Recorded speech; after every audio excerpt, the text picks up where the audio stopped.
Today we're celebrating the legacy of Dr. Martin Luther King Jr.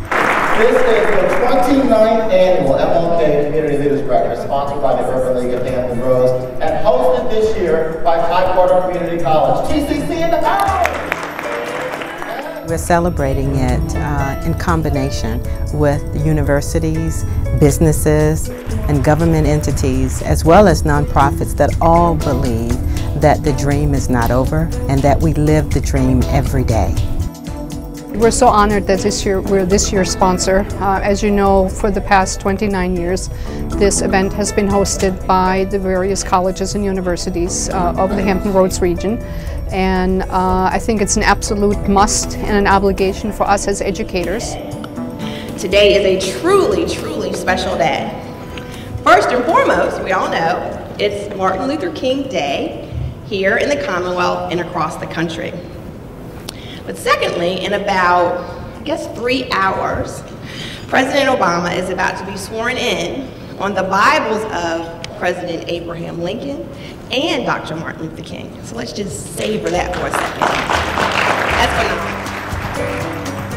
phenomenal. We had an exceptional group of community leaders who were honored and recognized this year. From doctors and dentists to an Olympian. Each year we pick out just a handful of individuals that we can uplift because they uplift others throughout their work in our community. Accepting individuals for who they are, where they are, understanding their condition, their plight. Our church, First Baptist Church South Hill, is a church that, part of our mission statement and our vision is to make an impact on the kingdom of God, an evangelistic impact. That means making lives better. Where we take kids and adults with disabilities running in road races, in triathlons, duathlons, things. I also do a little bit with, quite a bit with surfers healing, or take kids with autism surfing.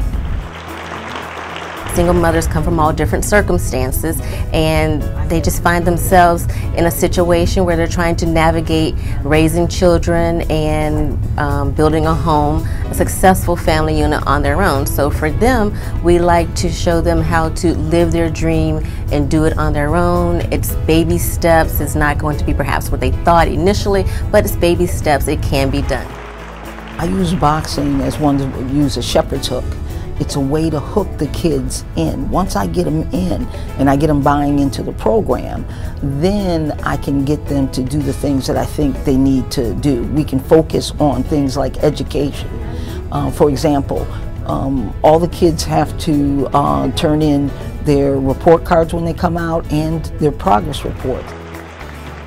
I see people who are not as fortunate. It's hard to go to sleep on that. And so what I try to do, I try to help address those disparities in the medical field, in education.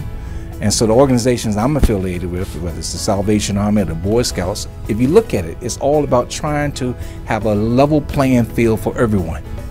Each one of our recipients today brings something different and unique to the table, but it creates a table that everyone can eat from. So oftentimes we hear all the negative things that go on in our society, so it's always great to hear positive stories and to see that people do give service and that people do make personal sacrifices as well as collective sacrifices to provide opportunities for somebody else.